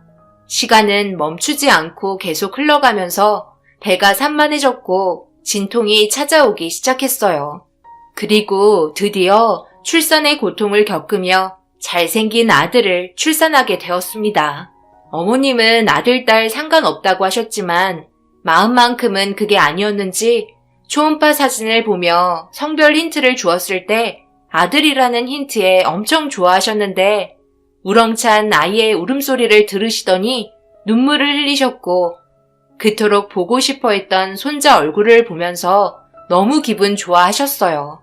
남편도 제 옆에서 많은 힘이 되어줬고 저희 부모님 또한 자주 찾아뵙지 못했지만 출산할 때는 양가 집안 모두 모여 한자리에서 축하받을 수 있어 너무 좋았습니다. 산후조리원에서 몸조리 받으며 충분한 휴식을 취했고 몸이 회복이 되고 집으로 돌아오자마자 어머님은 짐까지 싸서 저희 집으로 오셨어요. 아이 키우는 부분에서 많은 것들을 신경 써주시고 도와주셨습니다. 어머님이 지극정성으로 아이를 돌봐주니 마음이 너무 편했고 아이 또한 건강하게 잘 자라줬어요. 태어나자마자 처음으로 맞게 된 예방접종에 눈물을 흘리며 우는 모습을 보니 세상이 안 좋아 아이에게 아픔을 줄 수밖에 없는 이런 세상이 싫었어요. 그래도 아이를 보호해주기 위해 아픔을 감수해야 했고 그런 모습을 지켜보면서 눈물이 흐르고 말았습니다. 그때부터 부모의 마음을 어느 정도 알게 되었던 것 같아요. 하루라도 아이와 떨어지는 건 상상해 본 적 없었고 항상 건강하게만 자라주기를 바랐습니다. 그런데 제가 아이와 시간을 많이 보내면서 남편 행동 또한 조금씩 달라졌어요. 처음에는 아이도 그렇고 저에게도 많은 관심을 주고 육아도 정말 많이 도와줬는데 어머님이 저희 집에 잠시 머물러 계시면서 남편이 집에 들어오는 시간이 점점 늦어졌습니다. 그래도 육아는 혼자 하는 게 아닌 것 같아 일찍 들어와 주길 부탁했어요.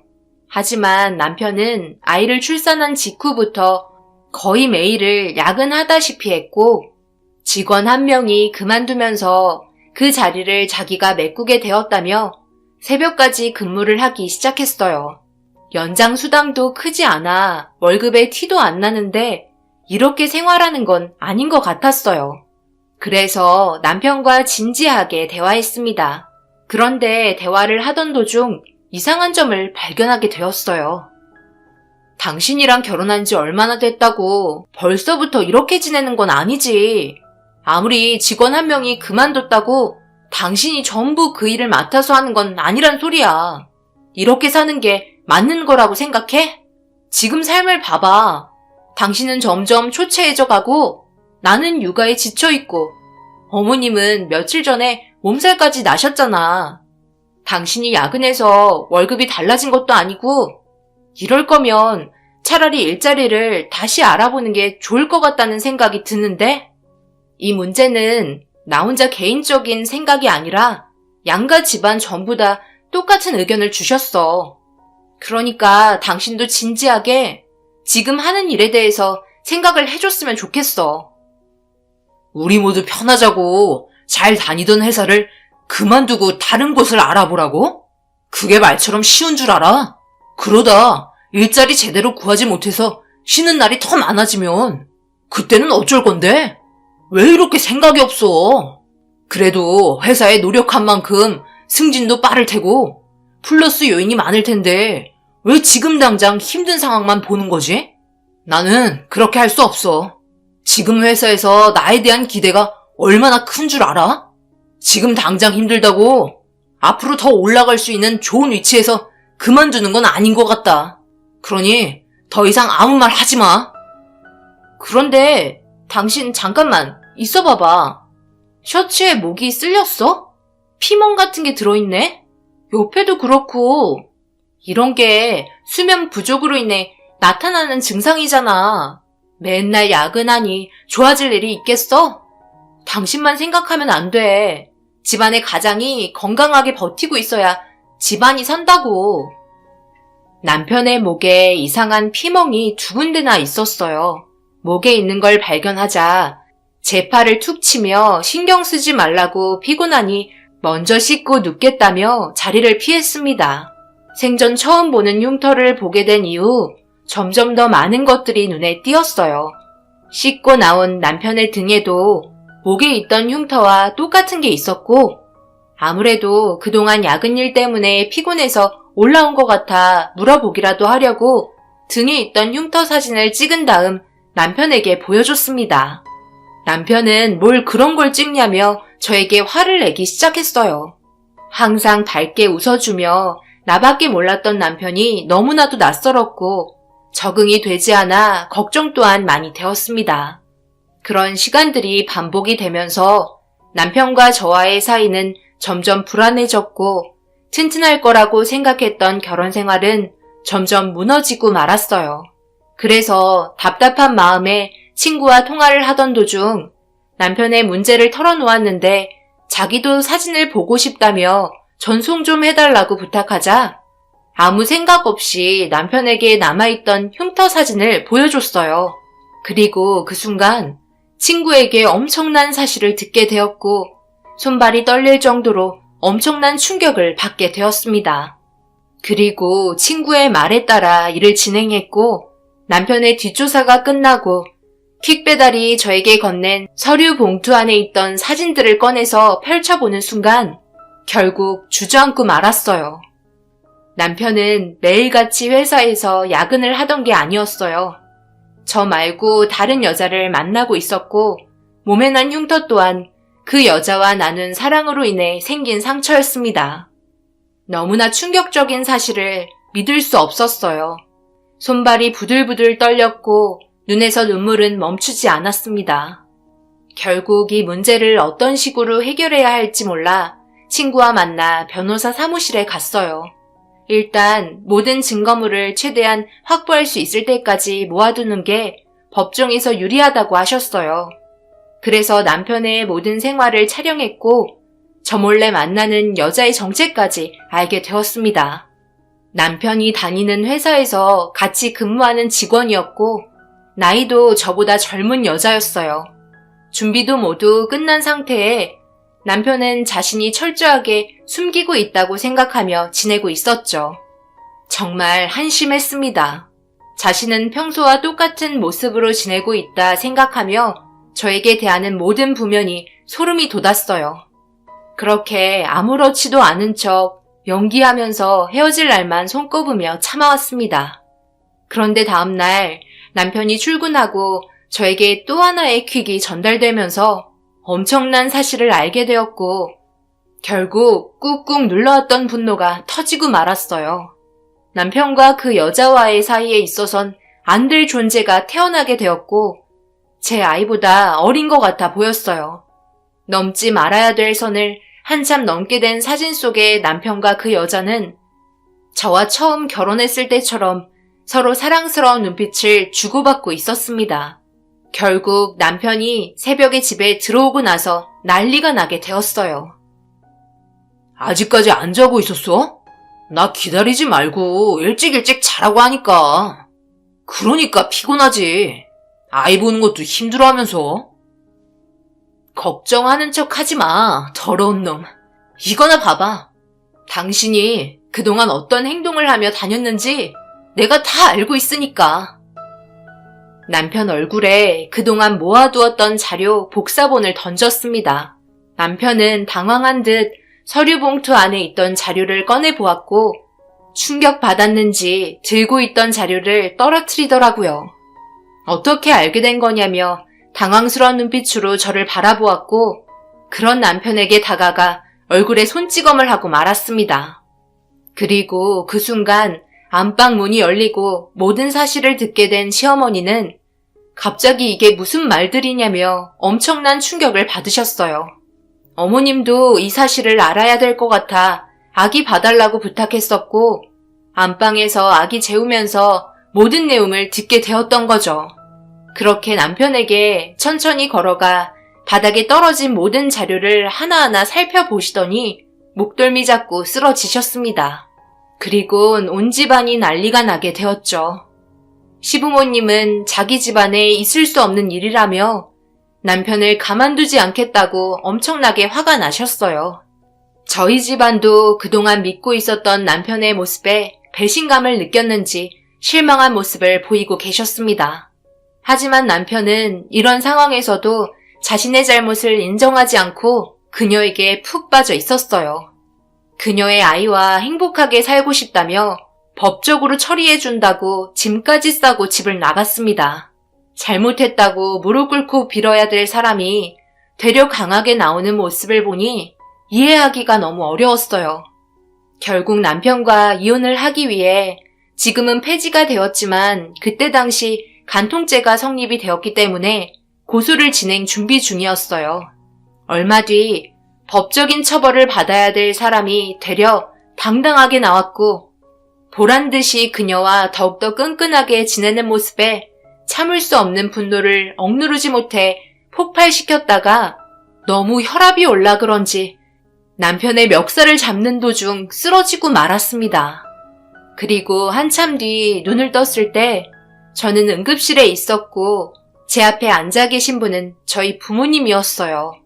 그런데 모두들 눈물을 흘리고 계시더라고요.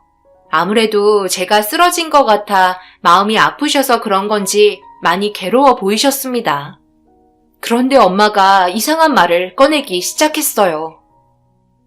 영서야, 어디서부터 어떻게 말을 꺼내야 될지 모르겠지만 어차피 알게 될 거니 빨리 말하도록 할게. 엄마도 지금 너무 힘들구나. 지서방이 글쎄 교통사고를 당해서 세상을 떠났다는 말을 전해 들었어. 그런데 그 안에 그 여자와 우리 손자 성준이도 있었던 것 같아. 지서방이 나한테 전화가 와서는 네가 쓰러졌다고 자기는 떠날 거라며 우리 손자까지 데려간다고 말하고 끊더라고.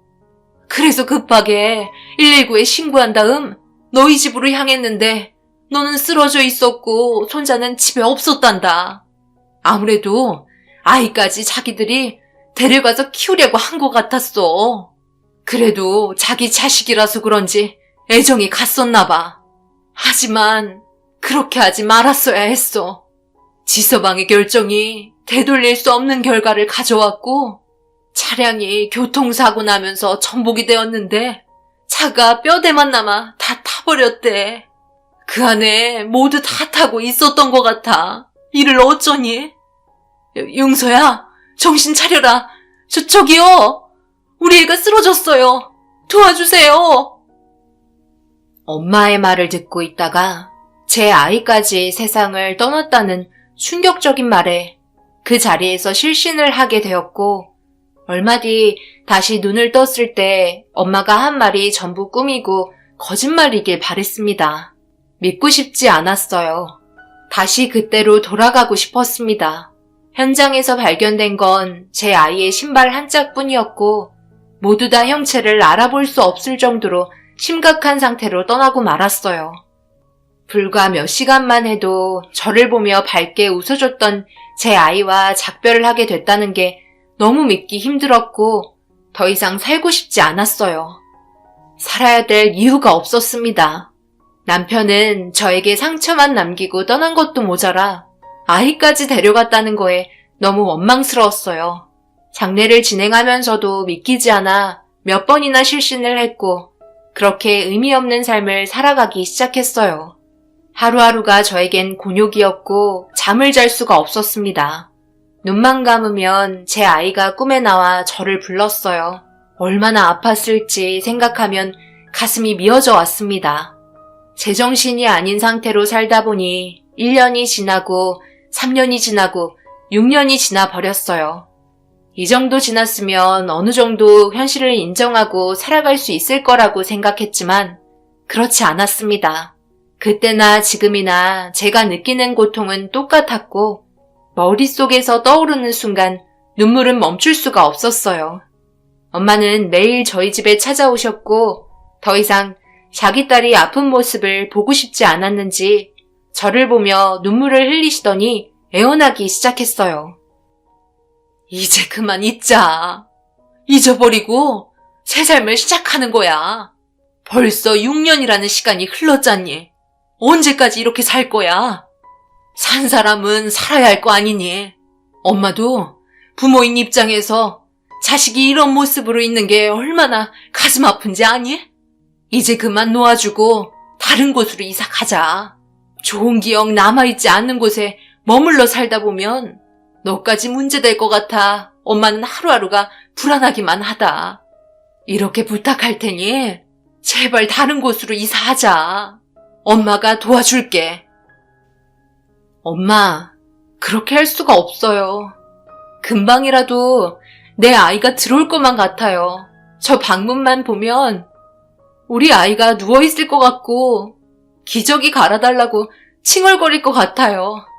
아직까지도 제 머릿속의 기억은 너무나도 생생한데 온 집안에 우리 아이 물건이 그대로 있는데 어떻게 이사를 갈 수 있겠어요? 저는 그때로 멈춰 있단 말이에요. 분명 돌아올 수 있을 거예요. 너무나 보고 싶고 사는 게 괴로워요. 오열하는 저를 엄마는 꽉 끌어안아 주셨습니다. 차라리 이럴 거면 아이들 있는 곳에 잠시 가보는 건 어떻겠냐고 조언해 주셨어요. 정 힘들면 입양이라도 하라고 권해 주셨습니다. 하지만 세상 떠난 우리 아이를 대신해 줄 아이는 없었기 때문에 엄마의 조언을 받아들이지 않았어요. 만약 그렇게 한다면 저는 그 아이의 본래 모습을 원하지 않고 먼저 떠난 우리 아이가 되길 바랄 것 같아서 그게 무서웠어요. 그렇게 하루하루 힘들게 살아가고 있는데 너무 답답한 마음에 주변 공원을 걷고 있었습니다. 밝게 웃어주면서 부모를 졸졸 따라다니는 아이들의 뛰는 모습을 보니 세상 떠난 우리 아이가 6년이 지난 시점의 모습을 상상했고 괜스레 웃음이 나왔어요. 한창 뛰어놀 것 같은 모습이 제 눈앞에 그려지니 저도 모르게 미소가 띄어지는데 엄마가 저에게 조언해준 말이 다시 생각이 났고 그때부터 저는 우리 아이에게 주지 못했던 사랑을 고아원 아이들에게 계속해서 주고 있었습니다. 그렇게 살아가다 보니 점점 저도 정신을 회복하게 되었어요. 제가 걱정했던 거와 다르게 아이들에게 진심을 다해 사랑을 주고 있었고 저를 따르는 아이들을 보니 너무나 행복했었습니다. 몇 달이 지나고 예전만큼은 아니지만 활기찬 모습에 부모님 또한 걱정을 어느 정도 덜은 것 같았는지 다시 한번 조심스럽게 이사를 권했고 저도 과거에 더 이상 얽매이지 말고 살아야 할 것 같아 이사하겠다며 결정짓게 되었어요. 하루라도 빨리 이사를 하는 게 좋을 것 같아 물건을 정리하고 있는데 남편이 세상을 떠나고 한 번도 들어간 적 없었던 서재가 눈에 들어와 천천히 문을 열고 들어갔습니다. 6년 동안 한 번도 들어오지 않아서 먼지도 많이 쌓여 있었어요. 어디부터 정리를 해야 할지 몰라 일단 서재에 있는 짐들을 전부 거실로 빼기 시작했습니다. 그런데 남편이 쓰던 책상 밑에 꽤 큰 상자가 하나 있었고 그 상자를 뜯어보니 안에 들어있던 물건은 다름 아닌 우리 아이 물건들이었어요. 전부 다 새 물건이었고 한가득 꽉꽉 눌려져 들어있었습니다. 왜 여기에 있는지 몰라 겉표지를 다시 확인해 봤는데 남편 이름은 적혀있지 않고 처음 본 주소가 적혀 있더라고요. 그래서 그 주소를 핸드폰으로 검색해보니 고아원으로 주소가 적혀 있었습니다. 왜 고아원의 주소가 적혀 있는지 몰라 전화번호를 검색한 다음 통화를 시도했고 남편 이름으로 보낸 물건들이 있는지 알아보았어요. 그런데 제가 모르는 지역에 있던 고아원에서 들려준 충격적 소식에 급하게 택시 타고 고아원으로 향했습니다. 도착하자마자 원장님을 만났고 충격적인 말들을 듣게 되었어요. 6년 전인가요? 벌써 그렇게 됐네요. 언제부터인지 정확하게 알지 못하지만 어느 날 갑자기 택배 하나가 저희 고아원에 도착했어요. 이름은 없고 저희 고아원 주소만 적혀 있었죠. 그래서 상자 안에 있던 내용물을 확인해보니 어린아이의 옷들이 가득했어요. 필요한 용품들까지 전부 다 있었죠. 그런데 그때부터 계속해서 택배가 오더라고요. 상자 사이즈도 점점 커지고요. 어떤 상황인지 몰라 건들지 않고 그대로 보관하고 있었어요. 나중에 저희에게 책임을 물을 수도 있을 것 같아서 찝찝한 마음에 구석에 쌓아두었었죠. 그러다가 얼마 전부터 비슷한 사이즈를 입을 수 있는 아이들에게 입혔어요. 그만큼 세월이 흘렀는데도 찾아오지 않는 거 보면 기부라고 생각했으니까요. 그런데 이렇게 연락을 주시니 저희는 너무나 놀랐죠. 무슨 이유 때문인진 몰라도 남편은 이곳에 지속적으로 물건을 보냈었고 집에 있던 물건도 고아원에 보내려고 한 것 같았습니다. 하지만 사고로 세상을 떠났던 거였죠. 그렇게 저는 집에 돌아와 남편이 한 행동에 대해서 풀지 못한 채 상자를 다시 포장해 고아원에 보내려고 하는데 제 아이의 얼굴이 기억이 나지 않더라고요. 아무리 생각해도 언제부터인가 그토록 사랑하고 있었던 우리 아이의 얼굴이 기억이 나지 않아 상자 안에 들어있던 옷들을 껴안으며 한참 동안 오열을 하고 말았습니다. 그렇게 한참 동안 눈물을 흘리고 나니 어느 정도 진정이 됐는지 다시 정신을 차렸어요. 그리고 다음날 택배로 보내는 것보다 직접 주는 게 아무래도 좋을 것 같아 아이들과 시간도 보낼 겸 다시 고아원을 찾았어요. 선물도 이것저것 많이 준비해서 들뜬 마음으로 방문했습니다. 저를 보며 밝게 웃어주는 아이들의 모습에 금세 행복해졌고 아이들과 이런저런 대화를 하며 시간을 보내고 있는데 같은 무리에 어울리지 못하는 아이 한 명이 있더라고요. 멀찌감치 떨어져서 제가 앉아있는 곳을 바라보고만 있었습니다. 저와 눈이 마주치자 부끄러웠는지 금세 도망갔고 처음 느껴본 모습에 인상 깊어 그 아이에게 천천히 다가갔어요. 상당히 부끄러움이 많더라고요. 그래서 조심스럽게 말을 붙였습니다. 그 아이의 손을 잡으며 눈높이를 맞춰 앉은 다음 천천히 대화를 이어나갔고 조금씩 마음을 열어주는 모습에 저 또한 기분이 좋아져 제가 가지고 있던 사진 한 장을 보여줬어요. 우리 아들 어렸을 적 사진이라며 친근하게 다가갔습니다. 사진을 바라보고 있던 아이는 신기한 듯 사진을 구경했고 저를 보며 밝게 웃으면서 자기와 똑같은 위치에 점이 있다며 갑자기 신발을 벗더니 양말까지 벗고 발등에 점을 보여줬어요. 사진 속에 우리 아들도 발등에 점이 있었거든요. 이런 경우는 저도 처음이라 신기하게 바라보고 있었죠. 그런데 그 순간 밝게 웃고 있던 아이의 목에도 세상을 떠난 제 아들과 똑같은 위치에 점이 2개가 있었습니다. 너무나 놀라 정색하며 이리저리 몸을 살피기 시작했고 아이는 당황했는지 갑자기 눈물을 흘리며 저를 뿌리치고 원장님이 있는 곳으로 도망쳤어요. 원장님도 갑작스런 제 모습에 많이 놀란 듯 보였습니다. 도망친 아이와 믿을 수 없을 정도로 점의 위치가 똑같아 급하게 원장님께 달려갔고 원장님은 아이를 자기 몸 뒤로 숨기면서 뭐 하는 거냐고 경계했어요. 저 아이 여기 언제부터 있었던 거예요? 저에게 알려주세요. 아주 중요한 문제라고요. 저 아이한테 있는 점이 세상 떠난 우리 아이와 점이 일치해요. 그러니 언제부터 여기 있었는지 알려주실 수 있어요? 부탁드릴게요. 너무 중요해서 그래요. 도윤이는 여기 온 지 6년 정도 되었죠. 어느 날 밤에 너무 크게 우는 소리가 들려 밖으로 나와봤는데 문 앞에 누군가 아이를 놓고 갔더라고요. 아무런 정보도 없이 그냥 놓고만 가셔서 그때부터 저희가 돌봐주고 있었는데요. 무슨 문제라도 있는 거예요? 저는 원장님의 말에 그 자리에서 털썩 주저앉았고 마지막으로 부탁드릴 게 있다며 오른쪽 어깨에 꽤 큰 점 하나가 있는지 확인만 해달라고 요청했어요. 원장님은 다음부터 이러면 곤란하다며 한 번만 확인해 준다고 그 아이의 어깨에 점이 있는지 확인했습니다. 그리고 충격적이게도 그 아이의 오른쪽 어깨에 점이 있었고 원장님도 너무 놀라 입을 다물지 못했어요. 결국 유전자 검사를 통해 친자 확인을 진행했고 어느 정도의 시간이 지나고 검사 결과를 받아볼 수 있었습니다. 고아원에 찾아가 원장님과 서류 안에 있는 유전자 검사 일치 용지를 같이 확인한 결과 그 아이는 6년 전 세상을 떠난 줄 알았던 제 아이였어요. 10달 동안 제 뱃속에서 태어난 그토록 보고 싶었던 제 아이였습니다. 저는 하늘에 감사하다며 오열을 했고 원장님도 덩달아 눈물을 흘리셨어요. 남편은 아무래도 자신이 저지른 죄 때문에 처벌받기가 두려워 협박을 하려고 꾸민 일 같았습니다. 그래서 저에게 발각이 되자마자 간통으로 고소한다고 했을 때부터 그 여자와 계획하고 벌인 일들이었어요. 아이를 빌미로 간통죄를 물으려는 생각이었죠.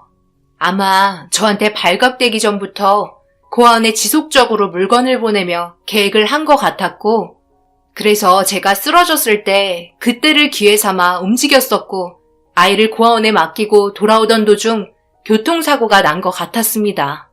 그리고 그때 현장에서 죽은 아이는 남편과 상간녀 사이에 태어난 아이였던 거였어요. 남편이 이혼 전에 가진 아이였기 때문에 아이는 출생신고도 안 되어 있었고, 그렇게 형체도 알아볼 수 없이 끔찍한 사고로 죽은 아이를 제 아이로 판단하고 사건을 종결시킨 거였죠. 우리 아이가 무사해서 너무 다행이었어요. 그리고 이 사실을 저희 부모님께 알렸고 전혀 알지 못했던 결과에 급하게 고아원으로 오셨습니다. 엄마는 아이의 유전자 검사 결과를 보고 경악했고 아이를 꽉 끌어안으며 눈물을 흘리셨어요. 모든 건 하늘이 도와줬다며 살아있어서 정말 다행이라고 기쁨의 눈물을 흘리셨어요. 그렇게 저희는 현재 6년 동안 떨어진 우리 아이와 함께 잘 지내고 있습니다. 지금 나이는 10살이나 됐어요. 아무래도 떨어져 지낸 지 오랜 시간이 흐른 상태라 제가 엄마인데도 어색해하고 있습니다. 기다리다 보면 다시 좋아지겠죠. 원장님은 조급하게 생각하지 말라고 조언해 주셨어요. 그래서 자연스럽게 다가올 때까지 기다려주고 있습니다. 시댁에는 우리 아이가 살아있다는 말을 하지 않았어요.